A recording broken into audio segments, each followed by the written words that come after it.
जय श्री कृष्णा। ये एक कहानी राजा जनक और एक भिक्षु की है। एक बार एक भटकते हुए भिक्षु ने मिथिला शहर का दौरा किया, जिस पर उस समय राजा जनक का शासन था। यहाँ सबसे अच्छा शिक्षक कौन है? उसने आसपास के लोगों से यह प्रश्न किया। उन्हें आश्चर्य हुआ कि आसपास के प्रत्येक व्यक्ति ने, आध्यात्मिक व्यक्ति ने उन्हें राजा जनक के नाम से ही पुकारा। भिक्षु हैरान और क्रोधित दोनों था।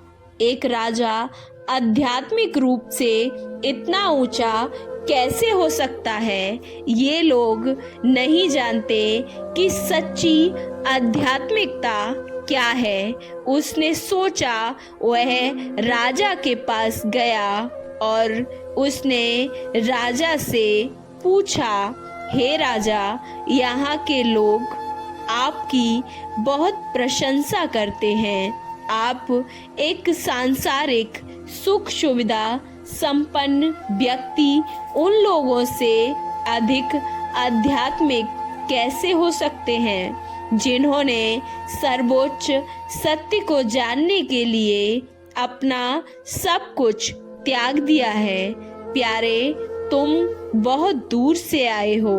राजा जनक ने कहा, थक गए होंगे, चलो पहले आप खाना खाओ। हम सब खाना खाते हैं और दिन भर यहाँ आराम करते हैं। आगे की बातें हम कल करेंगे।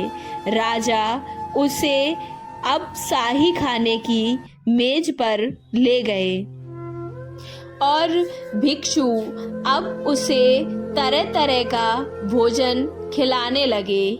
उसके स्वाद को खुश किया। वह उसे एक विशाल कमरे में ले गए और उसे वहां आराम करने के लिए उन्होंने कहा। बिस्तर के ठीक ऊपर एक बड़ी सी तलवार वहां लटकी हुई थी। यह क्या है? साधु ने पूछा।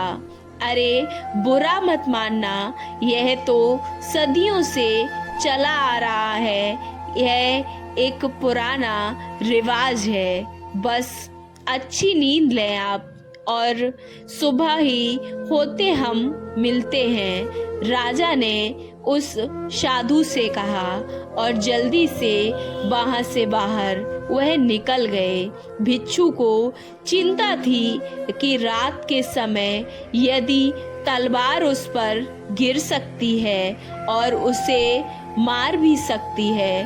वह कोशिश करने पर भी उसकी आंखें बंद नहीं कर सका और उसे रात भर नींद भी नहीं आई।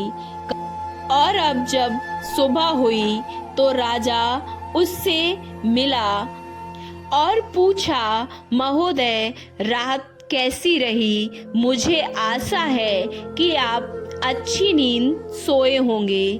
राजा ने उस भिक्षु से पूछा, मैं कैसे सो सकता था? मेरी गर्दन पर एक बड़ी सी तलवार लटक रही थी। भिक्षु ने अपनी परेशानी राजा को बताई।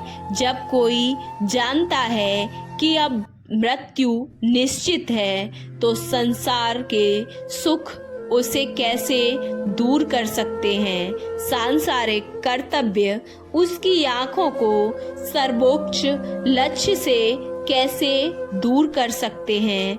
राजा ने भिक्षु के पहले प्रश्न का उत्तर देते हुए उस भिक्षु से कहा, आपको ये कहानी कैसी लगी? अच्छी लगी तो वीडियो को लाइक, चैनल को सब्सक्राइब करना ना भूलें। जय श्री कृष्णा। राधे राधे।